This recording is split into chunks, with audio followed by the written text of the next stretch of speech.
Talk it like Louis D. Ja. Was geht, Es geht was wieder geht? los, wir sind wieder back in Business! Wow, wow, Schweiz im Viertelfinale. Endlich wieder, Wir es sind ist da. time for Lucy. Vamos! Yeah, du Stärke rauf. Drei schauen, Nehmen wir drei einen hören. Jetzt müssen wir den Ausgang Yeah, und den it's Sound hören. time, it's Podcast time. im Ausgang hören. Niemand die Eier vom Witz. Nein! Ja, Mann! Hello, Wir sind hello! Ja, hallo, schön in den Reinschatten. Ja, danke vielmals. Schön gesehen wir uns wieder mal raus. Absolut, ja. Heute hat mir Alle sagen 4 Leute das. gesagt, yeah, you know. Und heute habe ich einen lebenden Beweis, der auch sagt, dass, wo er auch vielleicht erzählt, dass wir zusammen trainieren. Aber das machen wir später. Wir haben eigentlich nur wegen dem geholt. Genau. Wir haben dich nur wegen dem geholt. Der Luz hat dich nur wollen, damit du kannst sagen, er trainiert Endlich, weil wirklich. sonst niemand glaubt mir. Alle denken, die Stories, die ich immer poste, sind so mit Photoshop bearbeitet. Aber nein, Leute, ich trainiere. Ich probiere es. Ich bin die letzten 3 Mal nicht gewesen, aber... Hey. Ja. Herzlich willkommen, wir haben einen jungen Mann am Tisch mit einer sehr spannenden Story. Herzlich willkommen, Driton Deda. Hello! Sorry für die Energie, die wir jetzt dir gerade gegeben haben, glaube ich. Hey, ich habe ja schon ein paar von euren Podcasts gesehen und habe mich immer gefragt, wie ihr das macht mit dieser Energie und ob das dann wirklich so ist, wenn ich da bin. Und? Ist gut? Hey, absolut. Nice. Richtig. Kurzer Applaus für uns selber. Ah, jawohl! Das ist immer das Ziel am Anfang, dass wir die Leute ein bisschen auspushen. Und nachher geht es in Deep Talk. Weißt, falls du jetzt voll müde wärst vom Arbeitsalltag, Ja, du genau. Du bist ja frisch Papi, nochmal herzliche Gratulation. Ja, Junge. Dankeschön. Frisch Dankeschön. Geburtstag, Ja, Happy Birthday. Dankeschön. frisch 28 geworden. Opa. Nicht ganz. Nein, danke dir vielmals, dass du dir überhaupt Zeit genommen hast, hier mit uns zusammenzuhocken und einfach über Gott und die Welt zu reden. Ja, sehr gerne, freue mich. Eben, also, du hast ja beim Training hast mich das erste Mal darauf angesprochen. Also stimmt, der Luz trainiert. Jawohl, der Applaus für mich selber mal da. Ja, Mann! Hey, erzähl mal, was ist die letzte Woche so los gewesen? An was bist du dran? Wie geht's dir? Was machst du? Hey, mir geht es super gut. Die letzten paar Wochen ist sicher auf der einen Seite bin ich Papi geworden, vor etwa 2 Monaten. Ja, schön. Und ja, heimkommen, zum ein bisschen schauen, Windeln wechseln, Schauen, wie er liegt. schauen, wie er liegt. Er macht ja noch nicht so viel. Aber jetzt kann er langsam so ein bisschen schauen. Ist schon mal ein bisschen spannender als jetzt gerade der erste Monat. Und EM natürlich. Ja, absolut. voll. Ja. Bist du gross an der EM dabei bis jetzt? Hey, ich probiere so viele Matches wie es geht zu schauen. Gerade so die Nachmittag-Match mag ich meistens nicht her, aber so die 6, 9 Matches bringe ich schon her. Und Weißt du, jetzt jetzt gehe ich so- ins Halbfinale gar nicht jetzt noch schauen. Ja, was? Ah nein! Ja, Ah, Ticket geil. für München. Wow! Weißt du, machst du das am besten mit den 3 Matches? Also ich habe es jetzt so gemacht, dass ich jeden Match schaue. Du musst einfach Termine eintragen, Meeting. plötzlich funktioniert es. Das ist ein bisschen schwer, glaube ich, im Driton, dass er das kann. Nein, das geht Erzähl nicht so mal, geil. Driton, was machst du? Genau. Erzähl mal unseren Zuschauern. Ja, was ich mache, ich bin der Geschäftsführer, der CCO von der Also Schweiz. Von der Also Schweiz AG. Die Also ist mittlerweile ein internationaler Konzern, über 30 Länder tätig. Und wir sind, wenn ich den Leuten einmal erkläre, was wir so genau machen, ich sage immer, wir sind so eines der grössten Unternehmen, die niemand kennt. Was auch richtig ist. Das ist schon so, ja. Ja, das ist effektiv so. Also, schlussendlich sind wir ein Technologie-Provider. Also ganz egal, wo du irgendwo ein Handy gehst kaufen oder ein Notebook oder Display oder sonst irgendetwas, dann gehst du meistens zu einem Reseller. Und die müssen das ja auch irgendwo kaufen. Und die kommen dann in der Regel zu uns. Also wir sind weltweit einer der grössten Partner von Microsoft, HP, Apple. Also sind ihr eigentlich zwischen, ich sage jetzt mal einfach zwischen Apple und Mobilezone? Zum Beispiel, ja. Und wieso gibt es einen Zwischenschritt? Wieso könnt ihr nicht direkt zum Herstellen? Können's. Also es gibt auch ganz viele, die das direkt machen können. Der Vorteil, den wir anbieten, ist in der Skalierung schlussendlich. Also du musst dir vorstellen, es gibt in der Schweiz irgendetwas zwischen 8.000 bis 12.000, es gibt keine genauen Daten, aber es gibt irgendetwas zwischen 8.000 bis 12.000 relevante Reseller, die irgendetwas mit Technologie handeln. Wenn du jetzt Hersteller bist, also Apple zum Beispiel, jetzt kannst du 8.000 bis 12.000 unterschiedliche Verträge machen. Du brauchst dann 8.000 bis 12.000 Betreuer, oder also hast ja nicht einen Betreuer pro Kunde, aber du ja. brauchst logischerweise Betreuer, wo die Kunden betreut und so weiter und so fort. Und für die ist es natürlich ein Vorteil, wenn sie einfach zu einem gehen können und wissen, okay, gut, wenn ich zu dem gehe, dann sind, keine Ahnung, davon irgendwie 4000 sind wir schon mal abgedeckt. Oder? Also in der Skalierung haben sie natürlich einen enormen Vorteil. Ja. Und auf der anderen Seite geht es aber auch um Wertschöpfung. Oder? Also Ware muss ja auch bewegt werden. Du kannst jetzt entweder eine grosse Lieferung an einen Standort machen und nachher die Feinverteilung von dem grossen Standort, also das wäre dann wir machen. Oder aber du müsstest direkt ab China, direkt ab den USA an 12'000 Adressen einzeln liefern. Und das macht dann einfach keinen Sinn. Was machst du? Ich bin der Geschäftsführer von dem Unternehmen. Also was wir machen ist... Standort Schweiz, oder? Standort Schweiz, ja. Wir sind das Gründungsland. Wir haben dieses Jahr das Jubiläum. Also die Firma ist... Wir sind ja in Emmental und die Firma ist in Hergiswil gegründet worden. Das in 1984 ist das gegründet worden. Irgendeiner hat mal genau die Idee gehabt. Er hat gesagt, hey, eigentlich, das sind Anfangszeiten vom Internet gewesen, Anfangszeiten überhaupt von der IT-Software. Genau. Und er hat dann irgendwie das Gefühl gehabt, hey, wenn ich direkt einen Vertrag mache mit irgendeinem von diesen grossen Herstellern, dann kann ich nachher jedem Anbieter hier in der Schweiz die Produkte zur Verfügung stellen.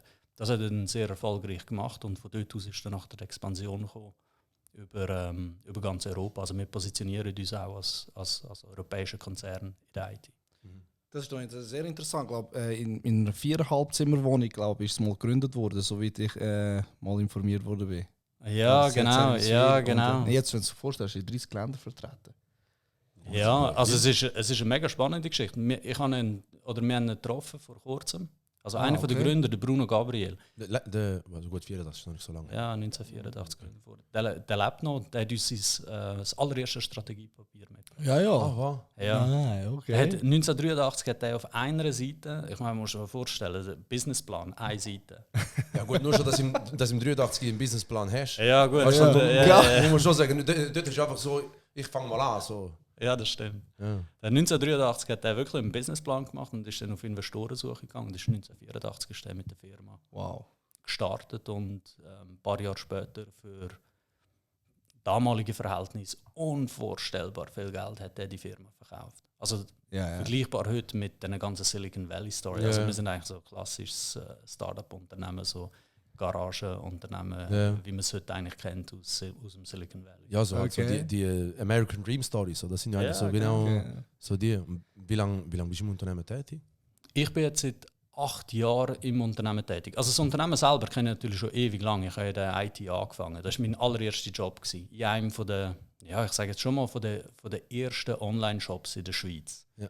Also ich mag mich noch gut erinnern, wo Digitec Galaxus online gegangen ist. Ich mag mich noch erinnern, wo Brack online gegangen ist. Also ganz viele Online-Shops. Und wir haben dann immer das Gefühl gehabt, ja, uns gibt es ja schon länger und die machen uns alles so ein bisschen nachher. Weißt, du bist schon alt. Ja, ist das Willi dabei. Aber nicht bei der Gründung selber. Nein. Und also ist das Unternehmen gewesen. Also du bist als Händler, als Online-Shop, das hat es dann auch noch nicht gegeben. Das ist auch für einen Also ist das eigentlich aufregend gewesen, weil niemand hat das richtig verstanden. Ich meine, ein Newsletter ist eine riesen Erfindung gewesen. Ja. Also wir haben dann noch mal herausgefunden, ich mag mich noch erinnern, die Diskussion, die wir damals mit dem Chef hatten, das gesagt hat, da gibt es etwas, das nennt sich Newsletter. Oder? Was ist das? Das ist wie eine Zeitung, aber online. Oder? Und die Leute sehen das. Ja, das sind so die Anfangszeiten wirklich vom Internet, wo wir gestartet sind. Und also hat dort schon mit dieser Firma zusammengearbeitet. Und dann hat uns eigentlich einen Vertreter besucht. Mit dem arbeite ich heute noch zusammen. Er hört die Story aber nicht so gerne. Mit dem arbeite ich heute noch zusammen. Da ist er reingelaufen und mein Chef damals, der hat so viel Respekt gehabt vor ihm. Ich war ja dort in der Lehre. Ja, die also kommt und so. Oder? Wir haben uns dann alle, weißt, wir haben dann auch aufräumen und so. Yeah. Und da ist er reingelaufen und habe ihn gesehen und dachte, das will ich auch mal. Wirklich? Ja. Also der Respekt oder die Aura, die er hatte? Einfach die Aura, die er hatte. Also das Selbstverständliche, das, wie der reingelaufen ist, wie er Business gemacht hat, wie er gewirkt hat auf die Leute. Wie gesagt, irgendwann will ich das auch mal. Und irgendwann will ich für die Firma arbeiten. Und wow, und das Geschäftsführer in der Schweiz, big Respect. Ja, was heißt denn Was heißt denn Geschäftsführer? Also, wie viele Leute tust du direkt, indirekt führen? Was kann man sich das vorstellen in der Schweiz? In der Schweiz sind es ein paar hundert Mitarbeiter, also genaue Zahlen ist manchmal auch schwierig zu ermitteln, weil wir haben natürlich wir haben auf der einen Seite Office, wir haben auf der anderen Seite Logistik, das ist aufteilte, Festangestellte und temporäre Mitarbeiter. Das heisst, je nachdem, wie viel das zu Du ist. hast einfach haben wir mehr oder prozentuale weniger- Stellen, so 2, 4 oder? Ja, also es sind mehrere hundert Mitarbeiter am Standort in Luzern. Und ja, also die ich direkt führe, das ändert sich. Das, je nachdem, wie gerade unsere aktuelle Organisation aussieht. Im Schnitt, sage ich mal, sind das irgendwie zwischen 15 bis 20 Leute, die ich direkt führe und alle anderen Mitarbeiter dann indirekt. Ja, die sind dann einfach in Genau. anderen Teams, andere Abteilungen. Ja, spezifisch. genau. Erzähl mal, Briton, deine Anfangszeiten. Wie hat das überhaupt angefangen? Du hast ja schon deine Ziele in der Lehre ja schon gehabt, mal Geschäftsführer zu werden. Aber wie hat es schon vorher angefangen? Erzähl mal, wie du überhaupt in der IT-Welt reingekommen bist. Hey, Du hol ein bisschen raus. Ja, das ist wirklich. Ja, ich glaube, es ist schon ein bisschen eine lustige Story. Also, schau, ich meine, wir sind, wo wir in die Schweiz gekommen sind, noch damals, also, ich bin ja nicht in der Schweiz geboren. Als wir in die Schweiz gekommen sind, wir sind ja keine Kriegsflüchtlinge, wir sind politische Flüchtlinge, wo wir in die Schweiz gekommen sind. Wann bist du gekommen? Im 91 91, bin ja. ich in die Schweiz gekommen. Und die ganzen Kriege sind ja dann nachher 94 Ja, bis ja, 98. vorher, oder? ja. Ja, genau. Also noch. Und Nachher. Nach 91. Also ich meine, vor dem Krieg ist er gekommen. Ah, ja. Je nachdem, von welcher Sichtweise. Ah, Aber ja. nachher wird natürlich Jetzt auch habe ich es stimmen, gecheckt, sorry. ja. Und das ist so die ganze Gastarbeitergeneration, die dann die Familie nachgeholt hat. Und das hat wie in meinem Umfeld hat's niemand gegeben. Also ich bin auch der Älteste gewesen, so ein bisschen aus meinem direkten Umfeld. Das heisst, wir haben gar nicht gewusst, wie das so richtig läuft. Oder? Also ich habe ganz normal die Schule gemacht, Kindergarten, Schule, Primar, Oberstufe und. Und dann kommt ja irgendwann der Moment, wo du sagst, ja, was möchtest du mal für eine Lehre machen? Ich habe gar nicht gewusst, was eine Lehre ist. Also, Du hast nicht gewusst, was eine Lehre ist. das sagt ja niemand. Aha, ja. Das hat ja niemand gesagt. Also, du bist ja auch viel zu spät gewesen, oder? Ja, also, ja. wenn die Lehrer das erste Mal fragen, hast du schon eine Lehrstelle, dann bist du ja schon ein halbes Jahr zu spät. Oder? Die meisten von uns wissen, du solltest schon viel früher anfangen. Genau. Das heisst, ich habe das alles nicht gewusst. Und gell, als 14-, 15-Jähriger mit deinen Kollegen redest du ja nicht über Lehrstellen. Das heisst, auch keiner von meinen Kollegen hat etwas gesagt. Also, wir haben keine Ahnung. Also, das höchste der Gefühle war, einen guten Job zu finden. Eigentlich war wie klar, Oberstufe fertig und nachher findest du einen Job. Alles gut. Und ich vergesse das nie mehr. Ich wollte immer Koch werden. Ich habe immer gerne gekocht. Ja. Ich habe immer gerne gekocht. Okay. Und dann, Auch noch speziell als junger Balkaner. Ja. Als junger Balkaner, als Mann will ich kochen. Ja, ist jetzt nicht so. Ja, das ist so, Weißt, das das ist jetzt so. Erzähl, Das ist du der darfst, Standard, ja, du ja, darfst offen reden.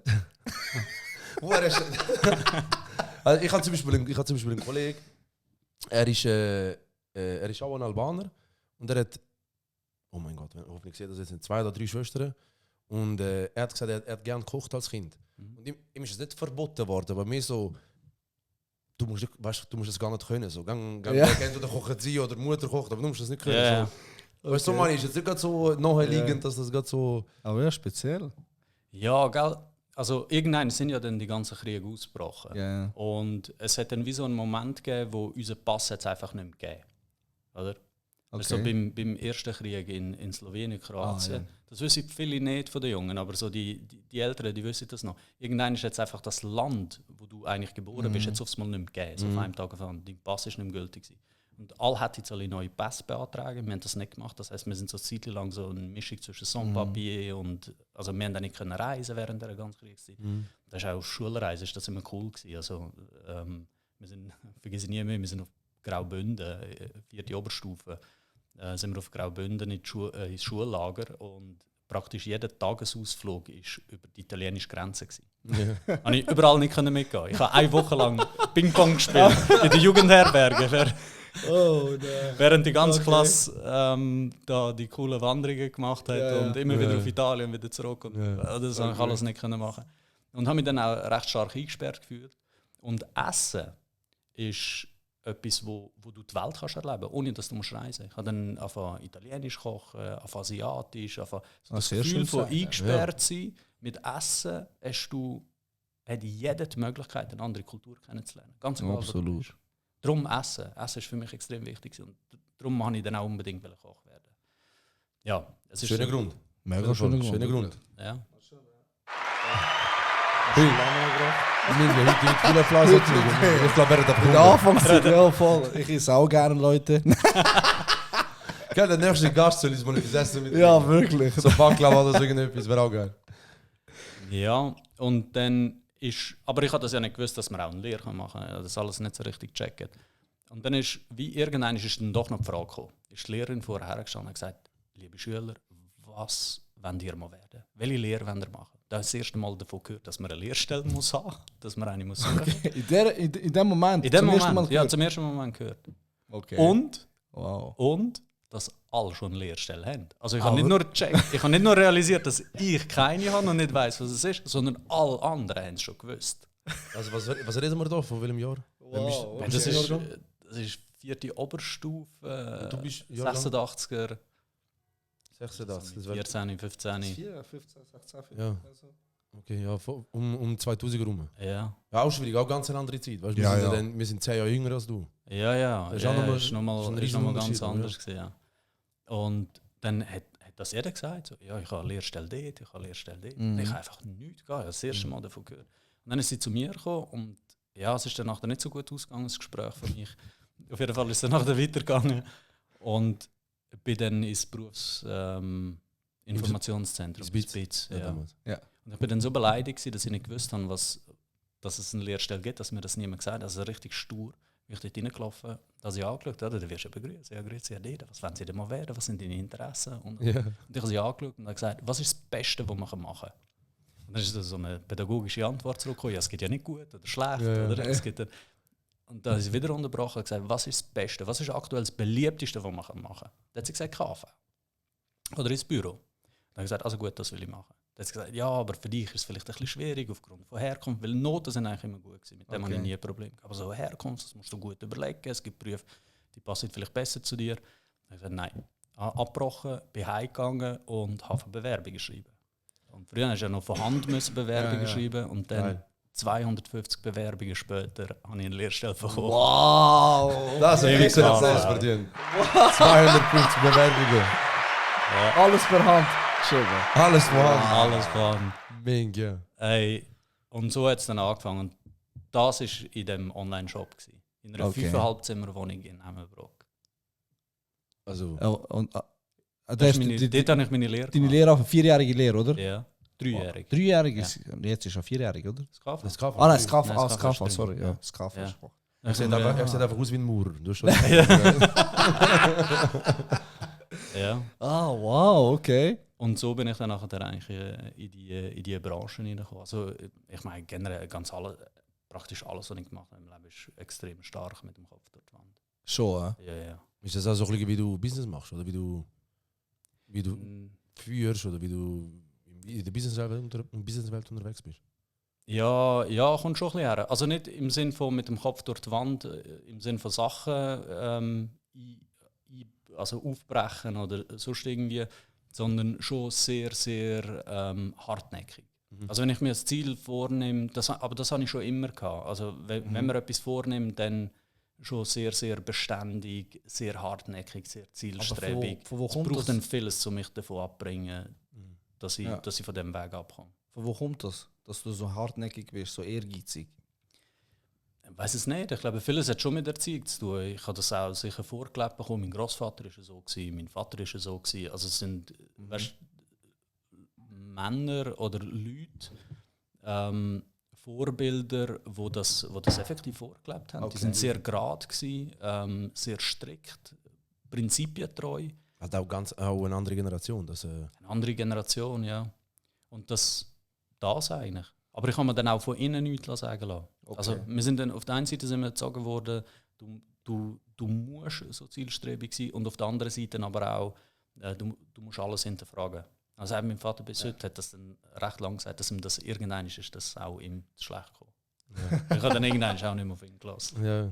Weißt du, ich finde es auch mal witzig, gerade so bei denen, wenn zwei sture Parteien, jetzt Ja, ja. Sohn und Vater miteinander im Kontakt sind und beide, du hast dann so den autoritären Respekt vor dem Ja, Vater. genau. Er erwartet von dir dass er die Authentizität auch so hat und den Status.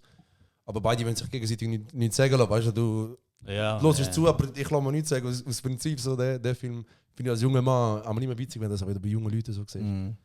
Ja, ich glaube, das macht ja jeder ein bisschen durch. Ja, absolut. Weißt du, so die Entwicklung, wo dann langsam deinen eigenen Charakter langsam auf eigenen Beinen stehst. Und finde ich auch wichtig, schlussendlich, dass das effektiv so passiert. Aber ja, ist ihm schon genug oft auch nicht gut reingekommen, weil er sagt, ja, ich habe euch zwar auf der einen Seite so erzogen, aber auf der anderen Seite wäre es mir eigentlich lieber gewesen, würde ich manchmal einfach machen, was ich sage. Wäre viel einfacher. Aber wieso, du hast ja vorher gesagt, es ist fast immer so ein Kopf durch die Wand gewesen. Wieso? Aber wie hat sich das immer gegeben, dass es immer so schwer war für dich? Hast du dich immer müssen beweisen bei jeder Situation, oder? Ja, also was ich halt ganz oft bin, ist immer ein bisschen der Erste. Also das hat ja schon im direkten Umfeld angefangen. Oder? Ich bin der Erste, der sich hat müssen integrieren, oder? Das ist so für Gastarbeiter ist das ja noch nicht so ein grosses Thema gewesen, aber aufwachsen da ist ja nochmal ein bisschen eine andere Geschichte. Ja. Und durch das bin ich dann auch geschäftlich nachher sehr oft einfach der Jüngste im Raum gewesen. Also ich habe dann meine Lehre abgeschlossen, habe das dann nicht schlecht gemacht, bin dann ins Militär, habe dann einen Job gehabt. Und dann hat es wie so eine Situation, weil ich Französisch gelernt habe im Militär, habe ich dann noch mal Einkauf machen für Frankreich. Oder? Es hat gar keine Einkäufer gegeben zu dieser Zeit, die gleich alt waren. Die waren meistens alle älter wie ich. Das heißt, ich bin dann noch mal der jüngste Einkäufer gewesen, oder? Und du setzt dich ja immer durch gegenüber deinen Peers. Also der Primus inter pares, oder? Das ist so ein bisschen das Ziel. Das heisst, ja, hast du einen Benchmark mit anderen halt. Ja, genau. Und dann musst du dich natürlich immer durchsetzen. Du musst dich immer beweisen. Genau. Und dann kommt noch dazu, dass du halt, wenn du ein bisschen eine Vision davon hast, wie du sein oder was du machen willst, musst du auch ein bisschen weit ein System austesten und weiterentwickeln. Und ab dem Moment, wo du im Bereich Weiterentwicklung bist, hast du so viel Gegenwind. Oder? Es stellt sich definitiv alles dagegen. Und es geht nur, wenn du ein bisschen hartnäckig bist. Ja, definitiv. Weil ich finde auch, jetzt gerade spannend, einerseits, du bist sehr jung für die Position. Genau. Hast einen Migrationshintergrund, bist tätowiert, weißt du, jetzt nicht so, dass so der Prototyp Herkules, wo man oft mal, oder des Öfteren mal so sieht in so Positionen. Ich meine, nur schon da hast du ja viel mal durchkämpfen, oder sehe ich das falsch? Ja, das wüsste ich wie nicht. Schlussendlich der Werdegang, also im Detail, ist ganz oft Leute, die an mich geglaubt haben. Und ich bin bis heute davon überzeugt. Weißt, ich habe ja auch Karriere nie so angestrebt. Weißt, es gibt ja Leute, die sagen sich so, jetzt habe ich diese Position, dann in 5 Jahren das und dann das. Das finde ich interessant. Das habe ich noch nie gehabt. Du wirkst aber nicht so... Ja, das habe ich nie gehabt. Was ich immer... geil. So Karriere geil. Ja, aber du wirkst jetzt nicht so und das macht es noch interessant. Weißt du, also dass du nicht mega angestrebt hättest und trotzdem so erreicht hast. Ja, also, ja, danke. Soll ich Applaus geben? Ja, weiss nicht, wie ich auf das antworte. Aber es ist wirklich so, wo ich tief im Inneren davon überzeugt bin, ist, dass wenn du das, was du machst, gut machen willst, dass sich alles andere ergibt. Das heisst, mein oberster und mein grösster Fokus ist immer auf dem, was ich gerade mache.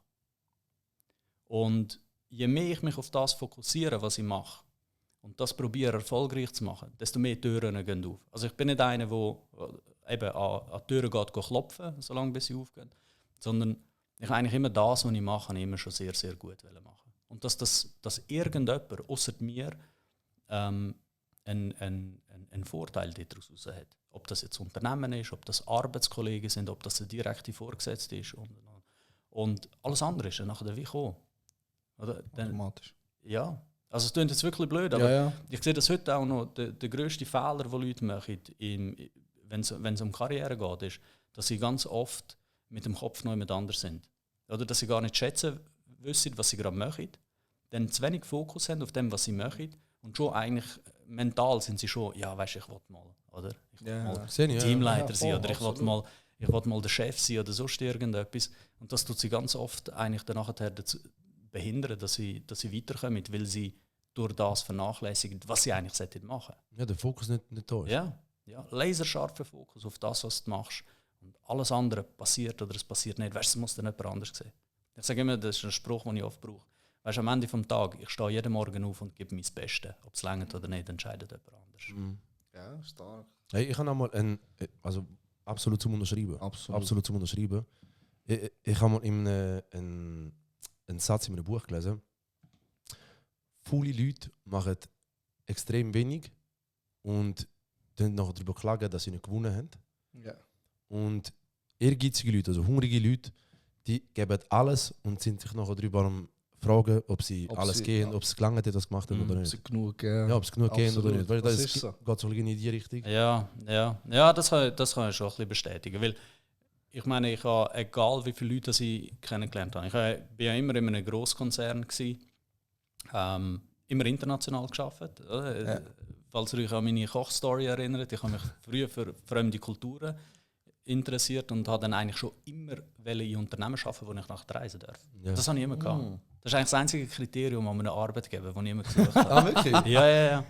Geil. Dass ich andere Länder besuchen und bin jetzt in Europa mittlerweile schon überall gewesen, in Asien schon 1000 Mal. Also bist du jetzt mittlerweile vom Bündnerland auf Italien übergekommen? Ja, genau. Ja, mittlerweile, Jetzt ja. hast du den Pass, oder? Ja, jetzt habe ich den Pass. Mittlerweile komme ich. Nice. darf ich auch vom Bündnerland auf Italien und habe so viele Leute kennengelernt, die erfolgreich sind und die haben alle eins gemeinsam. Die sind einfach extrem diszipliniert. Ja. Nichts ist, also es ist nie einfach. Also all die das Gefühl haben, ja, nur weil ich jetzt da ein geiler Sieg bin und das wird dann schon gehen. Ja, das ist absolut Einfach. falsch. Ja. Das ist eine interessante Story von deiner Reise. Du bist wirklich viel gereist, wie du immer erzählt hast. Was für Länder hast du? Du hast aber auch Südamerika, bist auch schon gewesen. Du bist in vielen verschiedenen Ländern gewesen, nicht? Ja, also reise auch privat sehr viel. gell? Ja, und geschäftlich sowieso, also eben China, Taiwan, Südostasien, mittlerweile fast in jedem Land. Also vor Europa. allem Produktionen besuchen, oder? Ja, du hast auf der einen Seite grosse Messen, dann hast du irgendwelche Hauptstandorte, wo in unterschiedlichen Ländern sein können. Und von Zeit zu Zeit musst du dann dort auftauchen, entweder zum Vertrag machen, Präsenz zeigen oder sonst irgendetwas. Ja, ich habe wirklich ein paar Storys, die ich gerne erzähle, so an einem... Hawaii News.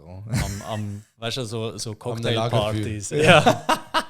Eine von meinen absoluten Lieblingsstories ist, ich habe also als Business Development Manager angefangen. Und das Ziel war, ein neues Business machen. Oder mehr gleich mehr. Ja. So, das ist ein bisschen das Ziel. Und mit einem guten Kollegen, bin ich heute noch gut befreundet mit ihm, wir sind dann viel umeinander gereist, um Verträge zu holen. Oder? Wir haben dann probiert, neue Herstellerinnen zu holen. Und sind dann oft an die Messen. Was wir ein bisschen unterschätzt haben, ist, dass du praktisch keinen Termin bekommst, wenn du nicht schon einen Termin gehabt hast. Ja. Oder? Und wir sind dann an die Messe hergegangen und dann, die haben uns ja nie nicht erwartet. Wir haben keinen Termin gehabt, die haben uns nie nicht reingelassen. Und Access zu der Messe haben wir gehabt? Ja, zu der Messe, weil da kannst du einfach zahlen, da kommst du einfach rein. Aber dass du nachher ein Meeting bekommst mit irgendjemandem, der irgendetwas zu melden hat, ist praktisch unmöglich. Ja. Und was wir dann irgendwann herausgefunden haben, ist, dass du an diesen Messen hast, die sind ja auch fremd dort, die sind ja auch angereist. Das heisst, oft an diesem Empfang sind irgendwelche Studenten oder Studentinnen, die ja auch so über Agencies eingebucht werden. Und wenn du mal erkannt hast, dass die haben ja keine Macht über dich, du kannst ja einfach innen vorbeilaufen. Und ich kann ja schon sagen, nein, du darfst nicht rein, weil du keinen Termin hast. Aber effektiv, weißt du, was wollen sie machen? Ja. Die können sich ja nicht... Security rufen. So. Ja, genau. Sie können maximal Security rufen, aber du hast ja keine physische Barriere. Es ist ja immer nur eine mentale Barriere. Ja. Sich wo zu du schämen, an musst denen vorbeilaufen. Ja, genau. Das ist Und wo man das erkannt hat, sind wir einfach am Empfang vorbeigelaufen. Oder? Die so, ja, haben einen Termin und wir total selbstbewusst reingelaufen und die hat dann auch nicht weiter nachgefragt. Und die haben innen dran so einen grossen Glaskasten gehabt, Meeting. So eine Meetingroom aus Glas. Also du hast reingesehen und dort drinnen ist die Person gehockt, die Geschäftsführerin von dem Unternehmen, das wir treffen wollten. Die hat aber ein Meeting mit 2 anderen.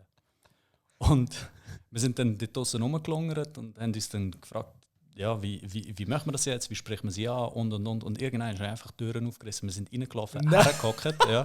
Dort sind aber schon 2 andere gehockt. Okay. Dann hat sie uns angeschaut, wir haben sie angeschaut, oder? Die anderen zwei haben uns angeschaut, wir haben sie angeschaut und die so, weißt du, so, excuse me, und wir so, sorry, ihr seid spät. Das ist unser Meeting. Und sie so, ja nein, aber wir haben es ja da im Kalender. Und ich so, ja sorry, das muss ein Fehler sein, aber ihr müsst jetzt gehen. Da sind die einfach aufgestanden und gegangen. Mal. Wie alt bist du denn? Hey, was ist das gewesen? Keine Ahnung, 30. Vor 8 Jahren, so ziemlich am So Anfang. ein ekelhafter Sein. Ja.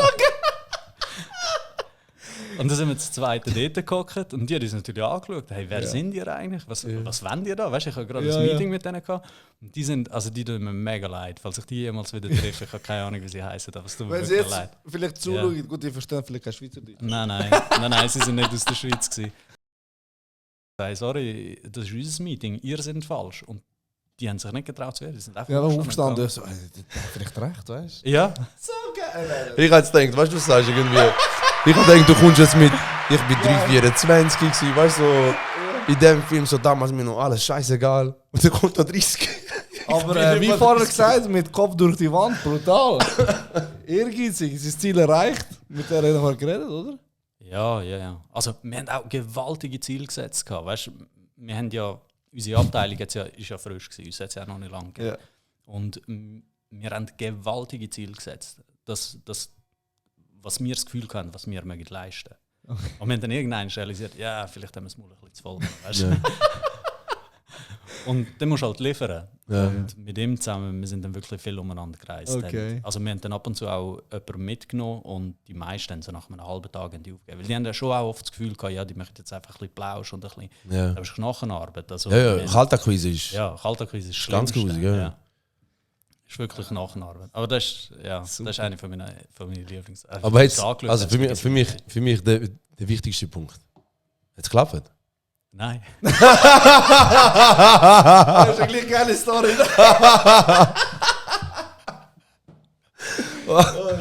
Ich habe schon gedacht, aber jetzt mache ich es auch immer so, aber geil. Aber ich finde, der Einsatz ist wild. Absolut. Der ist mega wild, man. Den finde ich stark. Es hat nicht einmal wegen ihnen nicht geklappt. Es hat wegen uns nicht geklappt. Nein, Wegen? okay. Ah, schade. Aber Sie wir haben haben den- diesen Einsatz gegeben. Ja, sie haben den Vertrag wählen, aber wir sind dann halt trotzdem genug Profi gewesen. Wir haben wirklich die ganze... Weil du bekommst ja erst dann Preise über und dann weißt du eigentlich, was so ein bisschen Go-to-Market-Strategie ist. Dann haben wir unsere ganzen Analysen gemacht, haben die Berechnungen gemacht und gemerkt, hey, das ist gar kein profitables Business, und dann wieder absagen. Was denkst du, du liebst es ja, andere Kulturen kennenzulernen. Ja. Oder eben, wie du sagst, du reist auch gern oder bist auch schon sehr viel gereist.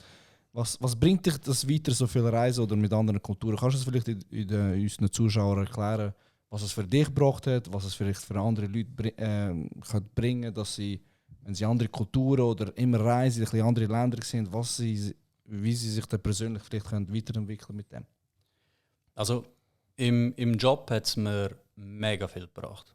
Weil ich glaube, das Thema ist interkulturelles Verständnis. Wir leben in einer Absolut. globalisierten Welt. Oder? Egal ob auch im Privaten. Oder? Wir haben heute Kontakt zu allen Ländern. Das Internet macht es möglich.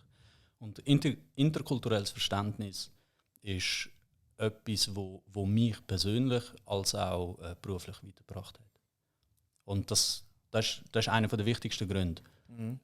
Warum sich die Leute reisen empfehlen, so persönliche Weiterbildung.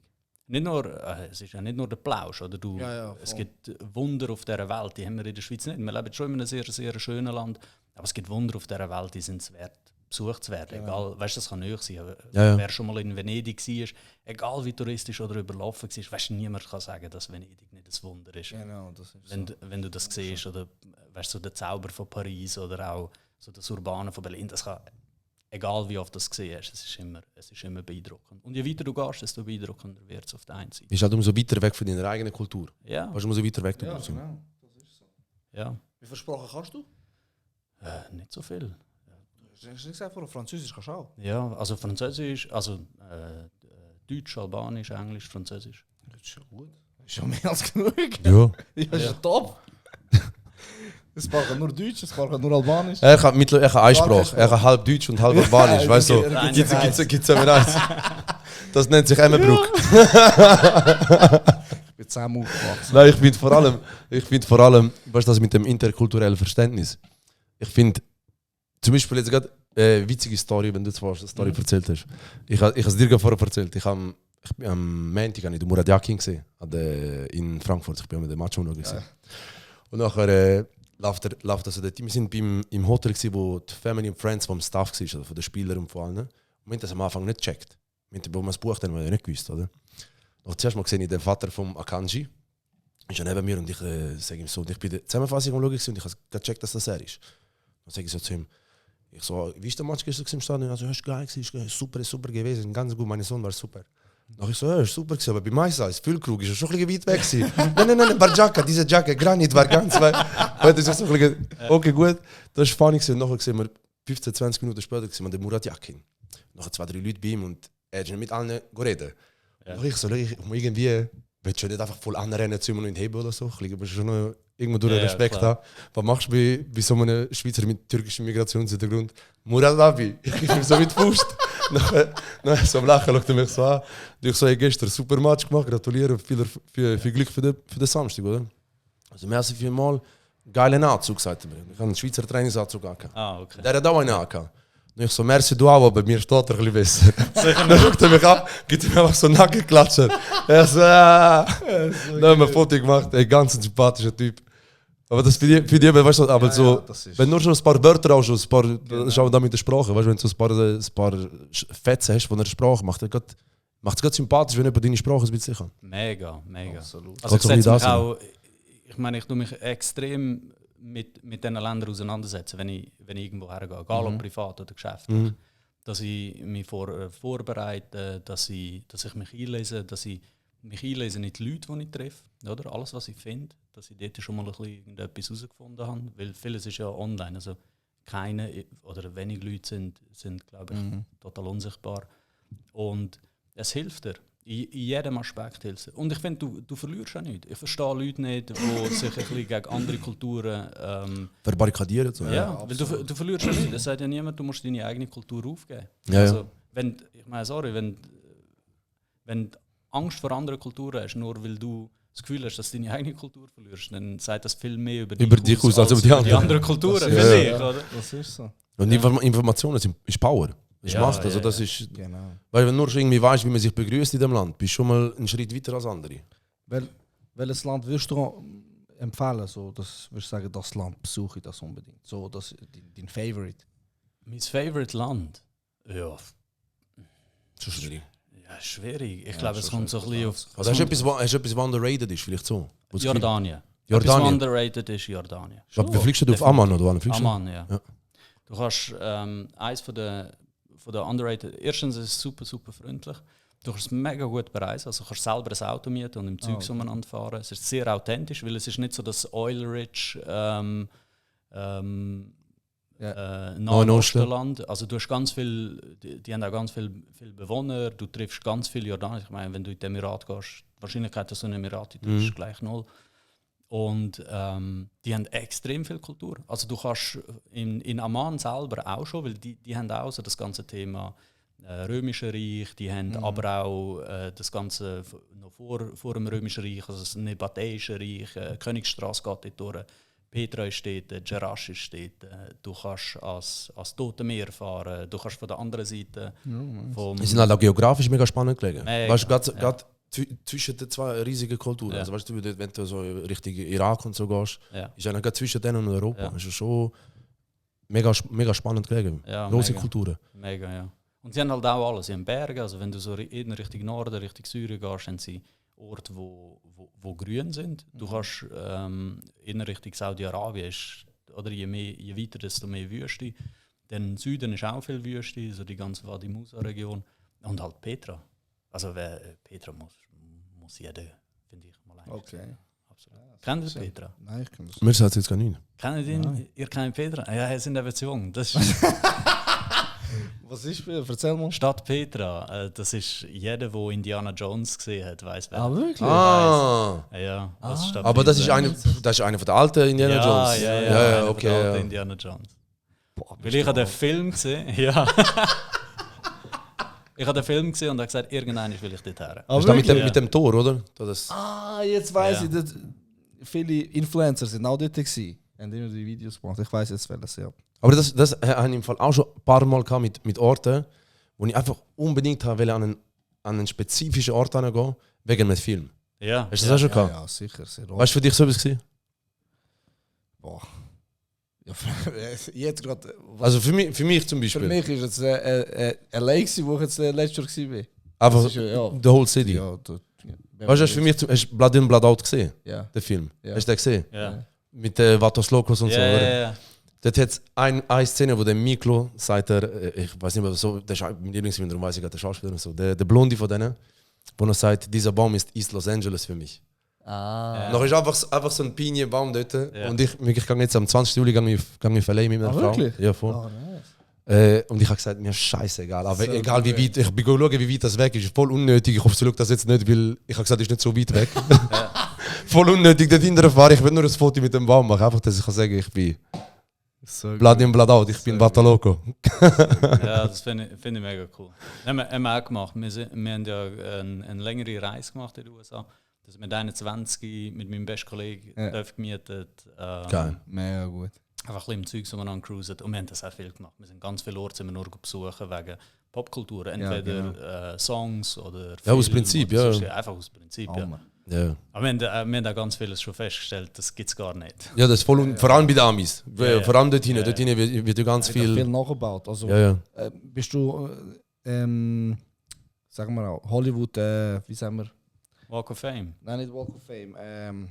Venice wie Beach, soll ich oder? sagen? Nein, Universal Studio. Ja, Bist du ja, da gesehen? ja, ja. Und du hast gesehen, wie sie das aufbauen. Ja, Also, logisch. die gibt es in New York, wo Ja. sie nachgebaut haben, sogar ganz. Also, das ist Hammer. Oder Desperate Housewives, es gibt die Häuser, haben sie alles nachgebaut. Mhm. Oder Nelly Dilemma. Der Song, das sind alles Häuser, die gar nicht bewohnt sind. Da ist zum Beispiel Also, etwas. Der Nelly, er selber ist ja von St. Louis. Das ist ja East Coast. Und ich habe mir einfach gesagt, ich will unbedingt mal auf St. Louis. Weil ich bin früher noch mit Pflaster rumgelaufen, weißt du, als, Sicher. als Okay, mit, du mit, bist einer von irgendwie, denen. mit irgendwie 14 einfach rumgelaufen. Mit 14, weißt du, von Frauenfeld, sicherste Stadt in der Schweiz, weißt du, gemacht Stecherei, weißt du. Laufst du so umeinander. Ja, Zufall, weißt du. So gut. Ja, aber das ist, ich finde Reise auch etwas Hammer, Fundamentales. Hammer. Ist auch schön, nicht immer mit der gleichen Person irgendwo Ja, hingehen. voll. Weißt du, wenn du mit verschiedenen Leuten gehst. Aber es ist auch schwierig, weil du kannst auch nicht mit jeder Person reisen. Ja, das so, ja, das sowieso. Du Ja. musst schon jemanden finden, der das auch... Ja, aber da bin ich weg, habe ich auch schon gemacht. Ja, schon. Ja, ja. Was, bin bist schon du auch weg? Ja, ja. Im Flüger habe ich schon gemerkt, hey, das wird nicht nach 12 Stunden Flug gelandet. Ich habe gesagt, ich halte keine weitere Sekunde mit dir raus und bin dann einfach weg.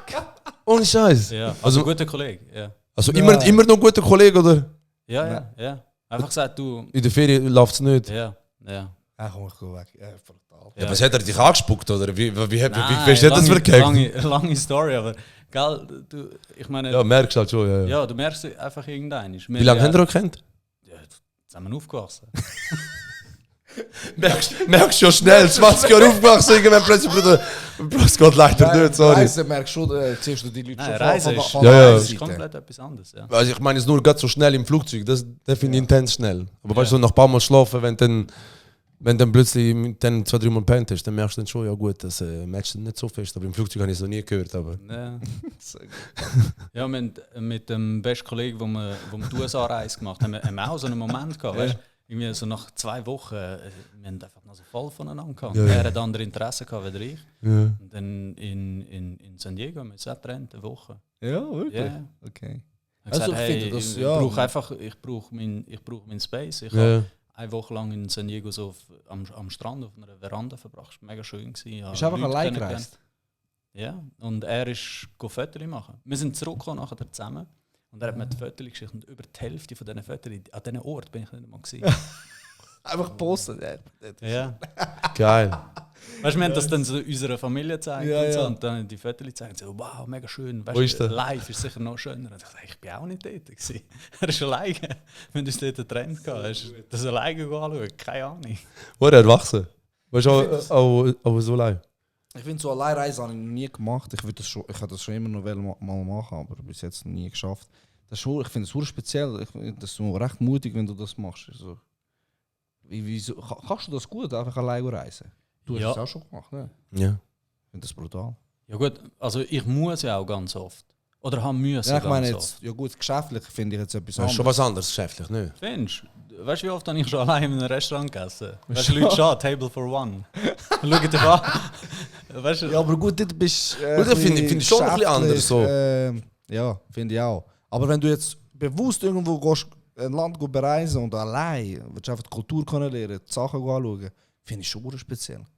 Nein, das habe ich schon auch noch nie gemacht. Also, dass ich allein losgereist bin, Ja, habe ich noch schon, nie ja. gemacht. Ja. Okay. Dass ich allein zurückgekommen bin, habe ich auch schon gemacht. Oder halt Ja. allein nachher vor Ort gewesen bin. Okay. Aber gestartet ist schon Aber ich würde das gerne mal machen. meistens in einer Einfach Gruppe. probieren. Ja. Ja. Ja, für dich, weißt du, es gibt auch Selfie-Sticks. Ja, Also, du voll. brauchst einfach jemanden, der Fotos Nein, macht von dir. Nein, von nicht. Ich mache eben gar kein Foto von mir, aber von der anderen Person. Driton, befasst du dich so mit Mindset, Persönlichkeitsentwicklung überhaupt? Oder, Leistungsdruck oder irgendwie. Ja, ja, schon ein bisschen. Ich glaube, also auf der einen Seite muss ich, Mhm. nur schon beruflich. Ich habe ja Verantwortung für andere Menschen. Das heisst, wenn die sich damit befassen, muss ich mich auch damit auseinandersetzen. Weißt, wie viel Druck du ausüben, wie funktionieren die meisten Menschen, weißt, wie kannst du jemanden motivieren und. Das ist alles Teil von der absolut. Führung. Also ohne geht es gar nicht. Setze mich auch selber damit auseinander. Weil ich frage mich ja auch ganz oft, was motiviert mich? Oder wie muss mir das ja auch erklären, warum funktioniere ich so, wie ich funktioniere und andere nicht?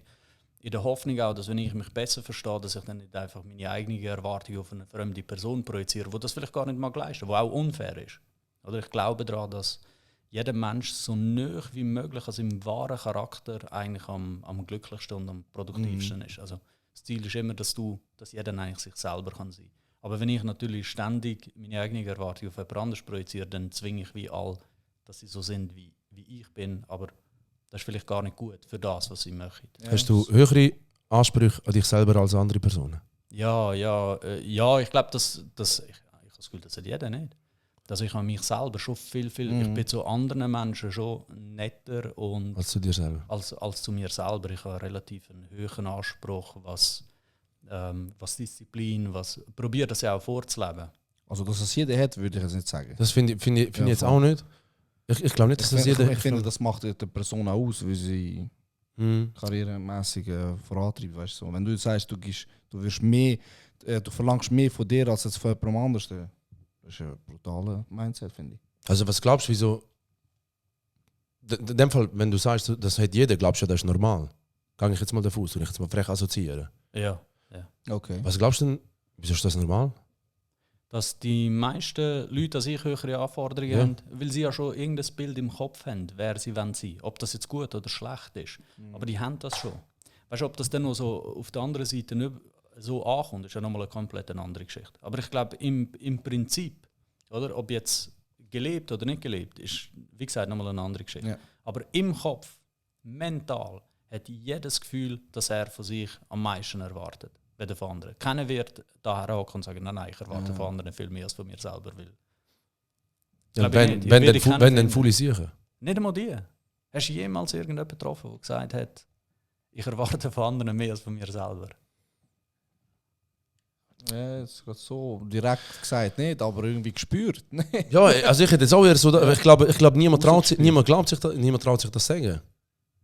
Ja. Ich glaube, es ist mehr das. Weißt du, viele sagen sich vielleicht, wieso sollte ich mehr machen als andere? Ja, voll. Das Ich glaube, wieso sollte ich mehr machen als jemand anderes? Das stimmt, den Satz hörst du mega. Und das ist ja dann in meinen Augen eigentlich genau das Gegenteil, was du jetzt gesagt hast. Darum habe ich jetzt voll gedacht, das finde ich... Weil ich habe in meinen Augen für mich selber auch eine viel tiefere Fehlertoleranz als bei gegenüber. Weil du musst immer auch noch höflich sein mit der anderen Person und das in einer korrekten Form dann auch so mitteilen, hey, ich finde das, aus meinem Blickwinkel hätte ich das vielleicht ein bisschen anders gemacht. Und dir selber kannst du im Kopf sagen, oh, mach das richtig, wie kannst du das schon wieder falsch machen? Du kannst auch ehrlicher eigentlich schon fast sein zu dir, nicht nur schon fast, kannst ehrlicher zu dir selber sein. Mhm. Aber überleg mal jetzt deine eigene Aussage. Du hast gesagt, Leute sagen ja, wieso sollte ich mehr machen als andere? Ja, aber ganz oft in den Köpfen dieser Leute sind sie ja schon on par zu dem, was die anderen machen. Sie sagen ja nur, sie weigern sich nur mehr zu machen. Also musst du mir vorstellen, wie hoch ihre Erwartung an sich selber ist, dass sie sagen, weißt du was, ich bin schon auf gleichem Level wie jeden anderen, mag das aber einfach und relativ easy zu leisten. Ja, also. Ich bin einfach nicht bereit, mehr zu machen wie die anderen. aber so Leute, Interessanter Blickwinkel, ja. aber so Leute kommen doch nie weiter im Leben, finde ich. Leute, die sagen, ich mache doch nicht mehr als ich sollte oder als die andere Person. Also ich habe nie so gedacht. Ich habe immer gedacht, ich will einfach das Maximum geben. Jetzt, wie du gesagt hast, du hast einfach immer deinen Job richtig gemacht, immer daran geglaubt und irgendwie automatisch ist immer alles gekommen, weißt du? Und ich finde so Leute, die so ein Denken haben, schon falsch irgendwie. Also ich finde, weißt du, schlussendlich, du kannst nicht von jedem erwarten, dass er Nein, seinen gar eigenen nicht. Erfolg pushen möchte. Mich nervt es, also mich nervt Aber genau die Ich- Leute, aber genau die Leute sind die nachher sagen, die nicht zufrieden sind. Echo, da habe ich sagen. Die sind nicht Mir gefällt einfach nicht, weißt, wenn du selber nicht Gas gibst und nachher das Gefühl hast, du möchtest Ja. erfolgreicher sein oder weiter sein irgendwo, Oh. das nervt mich. Das ist wie beim Abstimmen zum Beispiel. Weißt, in meinen Augen darfst du nicht dich politisch äußern. Meines Erachtens darfst du dich nicht politisch äußern, wenn du nicht abstimmst in der Schweiz. Wir reden, weil du hast eine Stimme, du kannst versuchen, irgendetwas zu machen, nur schon wenn du abstimmst. Wenn du nicht abstimmst, in meinen Augen hast du dann keine Berechtigung, um dich darüber aufzuregen. Meines Erachtens. Ja, also mal darüber aufregen darfst du schon. Du darfst dich über alles aufregen. Ja, eben, schlussendlich darfst du alles machen. Du darfst das Handy essen, wenn du willst. Mach, was du willst. Ich habe das Gefühl, ich weiß schon, was ihr meint, aber ich finde, was wir ein bisschen aufpassen müssen, oder? Ich meine, es gibt einen Grund, warum ihr zwei jetzt da sitzen und nicht jemand anders. Also das heisst, euch ist das schon mal gegeben, dass ihr aus irgendeinem Grund mehr wollt, egal in welche Richtung. Oder? Dass ihr mehr aus eurer Zeit, mehr aus, oder? Du bist selbstständig. Weißt du, das ist ja schon ein gewisser Typ Mensch, der du musst sein musst. Sonst wäre das gar nicht zustande gekommen. Ja. Ich glaube, was wir am meisten aufpassen müssen ist, und das finde ich glaube ich, ganz oft auch nicht fair, ist, wir haben als Gesellschaft wie so einen Standard definiert, von was bedeutet Erfolg. Und mit dem Standard bin ich nicht einverstanden. Weil ganz viele Leute assoziieren Erfolg mit was? Mit Geld. Richtig, mehr Geld oder mehr haben, besseres Auto. Genau. Oder Ja. einfach mehr. Und ich glaube nicht, dass jemand, der mehr Geld hat, erfolgreicher ist als jemand, der weniger Geld hat. Absolut. Sehr gut gesagt, Oder? ja. Und darum, ich glaube, da müssen wir schon ein bisschen aufpassen, weil ich habe jetzt, wenn ich jetzt von mir aus ausgehe, wer ist der erfolgreichste Mensch, den ich kenne? Oder? Und ich habe schon jenste Leute kennenlernen, Millionären und Milliardären und weiss nicht was. Der erfolgreichste Mensch, den ich kenne, ist mein Vater. Boah, ich kann auch mit meinem Vater im Hof gehen. Ja, Ja, voll. weil, weißt du, die anderen haben mit etwas, aus etwas mehr gemacht. Er hat aus nichts etwas gemacht. Ja, sehr gut. Oder? Der Sprung ist aus nichts etwas, finde ich, ist viel grösser als aus etwas Das mehr. ist- Ja. Das ist so. Oder? Und dann hast du ganz viele Leute, die sind einfach auch zufrieden mit dem, was sie haben, mit dem, was sie möchten und wie sie leben. Und ich glaube, und das ist jetzt meine Definition von Erfolg, ich glaube, meine Definition von Erfolg ist, dass wenn du für dich entschieden hast, dass das Leben, das du führst, dass es langt, dass du längst, also auch ein bisschen an dich selber glauben tust, dann bist du der erfolgreichste Mensch im Raum. Bro. Also ich finde es sehr stark gesagt. Sehr stark gesagt. Absolut. Und ich kann mir nichts dazufügen, das will ich sofort das unterschreiben. Ich finde sowieso, du musst einerseits dankbar sein Genau. und zufrieden mit dem, weil das ist aber das, was ich vorher versucht habe zu sagen. Ich finde, mir gefällt einfach nicht die Klägergesellschaft. Weißt du, immer alles beklagen, immer das ist scheiße, das ist scheiße. Wenn etwas scheiße ist, junger Mann oder junge Dame oder junge Person, dann versuch irgendetwas zu machen, dass es nicht mehr so scheiße ist. Bevor Findest du- immer hin und her. Ja, voll, sehr gut gesagt. Findest du nicht, Driton, dass momentan wir in einer Zeit sind, wo sehr viel nur am Meckern sind? Am Reklamieren fürs Leben, sie kommen nicht weiter. Hörst du das nicht oft? Nein, wirklich nicht. Ich weiß schon, was du meinst. Es gibt auch viele, die sich beschweren über vielleicht über die jüngeren Generationen und das einfach. Hey, look, ich glaube, kann ich mit so Fragen nicht so viel anfangen, weil mir das auch nicht gegeben ist. Also, weißt, das wäre ja irgendetwas, was ich rausspüren müsste. Ja, ja. Ja, ich bin extrem schlecht in dem. Ja, I es understand. ist wirklich so. Das Ja. ist mir nicht gegeben. Also ich kann weder zwischen den Zielen reden noch zwischen Ja. den Zielen lesen. Das ist mir einfach nicht gegeben. Du bist halt ein Mann. Ja. vielleicht liegt es an dem. Aber was ich vor allem bin, ist fast obsessiv mit Daten und Informationen. Ja. Und Fakt ist, uns geht es so gut wie zu keinem anderen Zeitpunkt in der Geschichte der Menschheit. Und das ist ein Fakt. Ja, das ist Und so. du kannst jede Wertung nehmen, jeden Maßstab und auf die aktuelle Weltbevölkerung auslegen und es geht uns besser, weder zu jedem anderen Zeitpunkt in der Menschheit. Das ist so, ja. Interessante Aussage. Und wenn du diesen Wert nicht glaubst, dann sind wir schon bei gespürt, aber dann wieder, oder? Dann hat es vielleicht mehr mit dir zu tun als, weißt, oder vielleicht der Bubble, die dich gerade... Es ist halt immer auch... Das ist so. Man sagt ja auch so schön, trau nur der Statistik, die du selber gefälscht hast, oder? Das sagt mir gerade so einem Datenmensch, das hast du sicher schon mal gehört. Ja, sicher. Aber ja, wenn du das so sagst, hat auf jeden Fall was, ja. Riton, du hast so viel... Du hast eigentlich, ich weiß nicht, ob ich dich das jetzt so jetzt frage, aber ich frage jetzt einfach. Wir sind hier in einer offenen Runde. Du hast ja so viel Wissen jetzt in diesen Jahren schon können dir aneignen.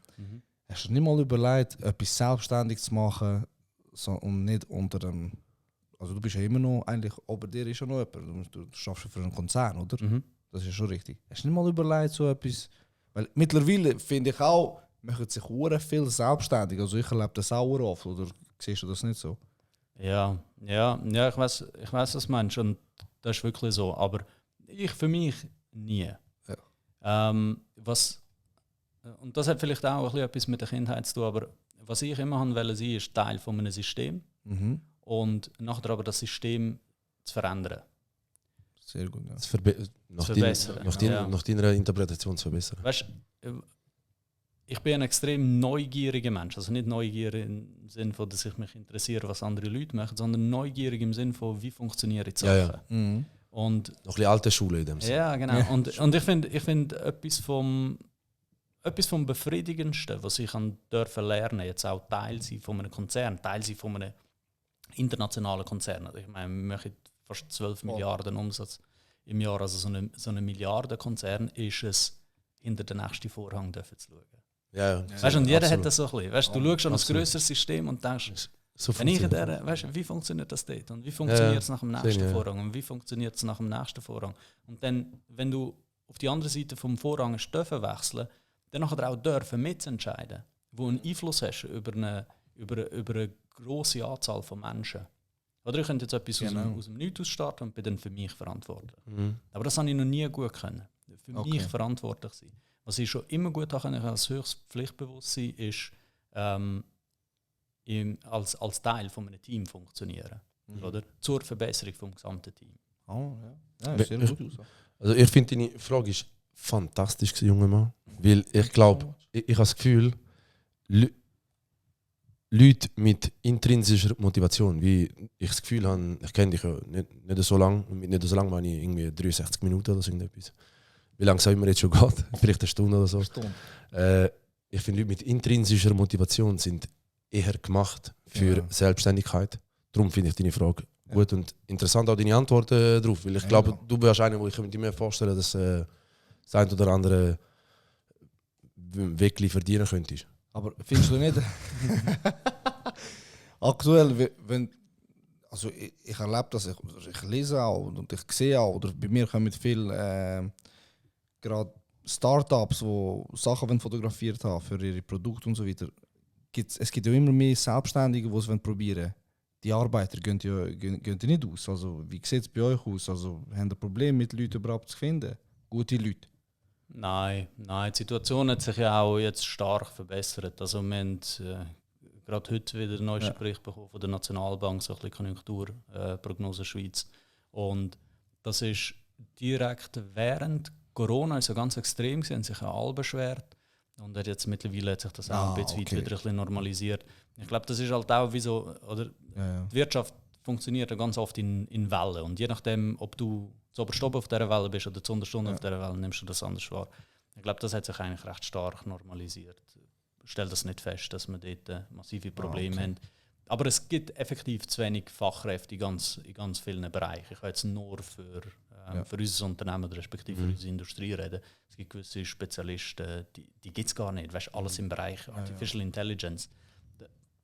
Technologie gibt's ja erst, also Technologie ist ja erst seit irgendwie einem halben Jahr kommerziell nutzbar. Ich meine, wie viele AI-Spezialisten soll es geben? Ja, das ist immer lustig. Ja, ich finde das immer lustig, wenn ich all die oder auf LinkedIn oder all die Prompt-Engineers, die jetzt irgendwie aus allen Löchern kommen und sagen, was genau hast du vorher gemacht, dass du jetzt aus einem Prompt-Engineer bist?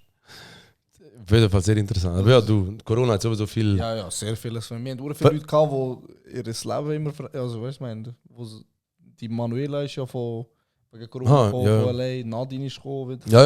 Also, was Corona.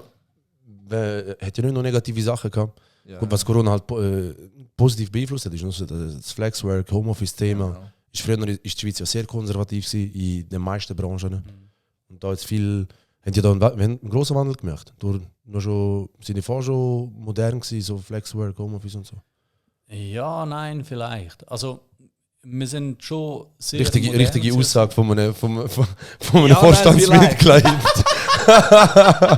Kann ich Lohnerhöhung gehen? Ja, nein, vielleicht. Ja, nein, vielleicht. Das ist gut, ja. Corona hat das schon sehr stark bei uns auch verändert. Also wir haben relativ früh, und du hast auch müssen, das Lustige ist, vieles hast du gar nicht können umsetzen während Corona. Das ist schon zu spät gewesen. Du musst dir vorstellen, so eine Digitalisierung, die hat nicht während Corona angefangen. Also auch so eine Homeoffice-Regelung ist extrem schwierig umzusetzen für gewisse Unternehmen. Weil halt vor Corona noch sehr viele Desktops braucht. Ja, also du hast voll. wirklich einen fest installierten Arbeitsplatz gehabt, da bist du hergegangen, hast auf den grossen Kasten gedrückt, dann ist es losgegangen. Wir haben schon vor Jahren, also lang bevor Corona, haben wir eigentlich von Desktop auf Notebooks verwechseln. Und darum ist es dann, wo es dann so weit war, ist für uns eine Transition viel einfacher gewesen. Das heisst, wir haben die Leute effektiv heimschicken und die Leute können weiterarbeiten. Das war natürlich extrem praktisch gewesen. Wir haben dann aber auch gewisse Erfahrungen gemacht während dieser Zeit. Die allererste Erfahrung, die wir gemacht haben, ist, auf der einen Seite, die Leute sind extrem committed. Weil das ist ja immer so ein bisschen das, die meisten oder viele Unternehmen trauen ihren Mitarbeitern eigentlich gar nicht. Oder wenn sie daheim sind, dann sind sie noch am Schlafen oder machen nichts oder sonst irgendetwas. Haben wir alles nicht erlebt. Und das jetzt auch faktenbasiert. Kann ja sein, dass es so war. Ich bin ja nicht bei ihrem Heim schauen. Aber faktenbasiert. Wir haben über 3-mal mehr Anrufe und Mails oder sonst irgendetwas bekommen während dieser Zeit. Oder? Immer noch das gleiche Personal, wo das aber auch mögen verarbeiten. Wir haben jede Bestellung zu jedem Zeitpunkt, jedes Telefon zu jedem Zeitpunkt mögen verarbeiten. Das heisst, die Leute sind extrem committed gewesen, auch in dieser Krisensituation zum Unternehmen. Okay. Und das hat bei uns dann schon auch ein bisschen das Vertrauen geschaffen, hey, Die wollen. ja, oder? Und die sind auch produktiv daheim. Und die zweite Erfahrung, die wir gemacht haben während Corona, ist, dass wir Regeln brauchen. Weil du hast wie so zwei Seiten, oder? Homeoffice. Und das ist, die eine Seite ist dann halt eben um 4 Uhr schon offline oder mal die Kamera nicht eingeschaltet oder weißt, so das ganze Zeugs. Und dann hast du aber die drauf mal am 12 Uhr in der Nacht noch irgendwelche Mails schreiben oder sonst irgendetwas. Weil die Arbeit halt auf dem Die Highlights. Oder? die Highlight, oder? Genau.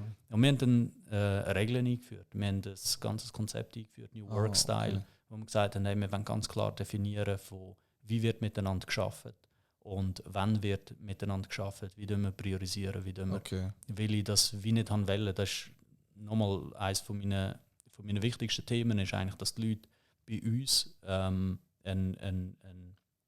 sinnvolle Aufgabe können erledigen können und dass sie sich innerhalb von unserem System können entfalten können. Aber was wir nicht wollen, ist irgendwie, dass die Leute dass die Leute verbrennen. Ja, genau. Ja. Oh, sehr Ja. schön. Kontraproduktiv. Ja, genau. Und das Coole ist, dann das Ergebnis daraus ist Workation. Auf das bin ich am meisten stolz.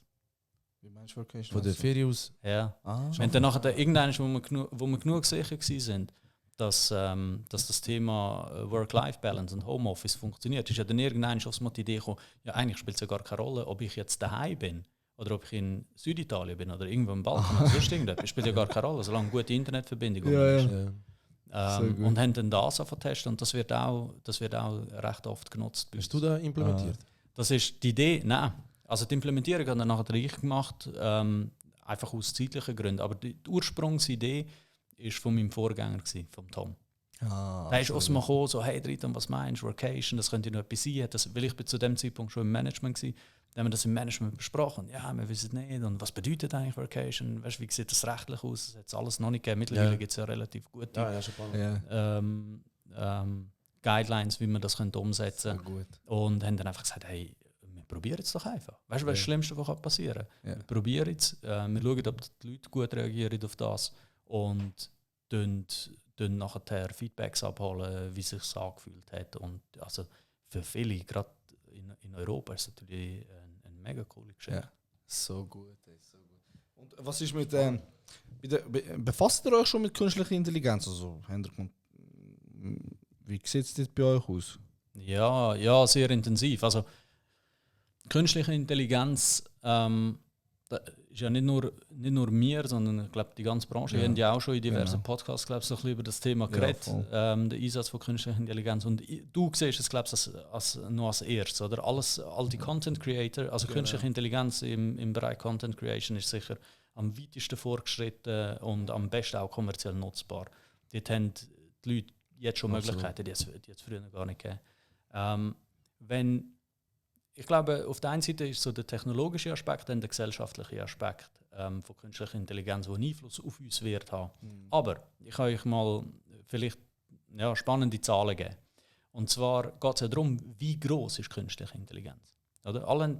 Die Frage ist das jetzt so ein bisschen, das ist dann so ein Trend, oder ist das die weltverändernde, menschheitsverändernde Technologie?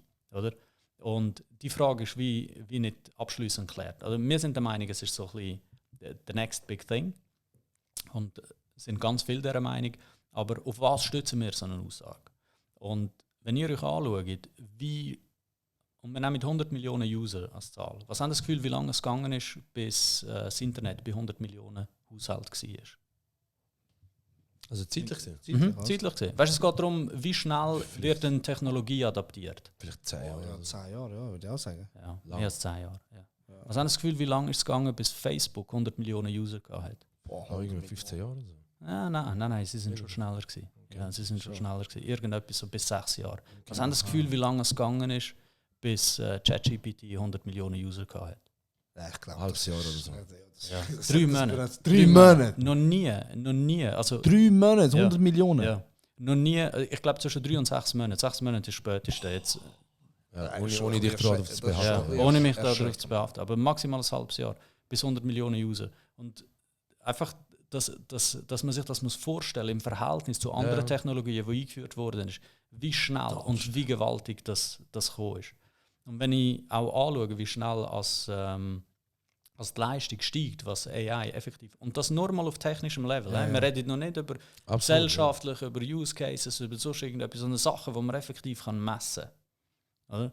Nur schon auf technischem Level, wie schnell der Fortschritt war, jetzt in den letzten 6 bis 12 Monaten, oder? Von Launch zu 100 Millionen User, ein halbes Jahr. Und jetzt ein halbes Jahr später, jetzt ist es langsam kommerziell nutzbar, zu heute, was die technologische Entwicklung ist, nur schon im Content-Creation-Bereich. Absolut. Also Bilder, Content. Also jetzt, ich habe gerade heute vorher Idee oder ich habe meine Stimme geklont vorher. Ja. Und also die tönt 1:1 und ich kann auf Chinesisch reden und auf Japanisch und auf perfekt Englisch. Ich bin am Laptop, plötzlich hörst du raus. Und ich habe 10 Stutz gezahlt für das. Ja, ich weiss. Wie heisst es? Wir haben auch schon ein paar Monate... 11 Lab. Ja, nein, wir haben, glaube ich, ein anderes Tool mal gebraucht. Also eigentlich, ich könnte jetzt deine Klon, jetzt mit dem Podcast deine Stimme klonen und dann irgendwo in die Geschäftsleitung nur sagen, gib mir 100'000 Schätze. Nein, es ist Wahnsinn. Ja, alles schon passiert, ja. Habe ich auch schon WhatsApp-Nachrichten bekommen. Ja, gell, aber einer gewissen Stufe bist du natürlich besonders attraktiv für irgendwelche Cybercrimes. Und das gibt es bei uns schon auch, dass du ab und zu mal irgendeine Nachricht bekommst, wo irgendjemand vorgeht, irgendein anderes Vorstandsmitglied oder sonst irgendwas, so Leute mehr an. Dann Leute schaden, dann sagt irgendeine Stimme überweist 100 Millionen. Also aber was kann man gegen da, weißt du, wie willst du das ausfindig machen, dass es jetzt nicht die Person ist? Also bei mir jetzt eins, das hat gut tönt. Ja.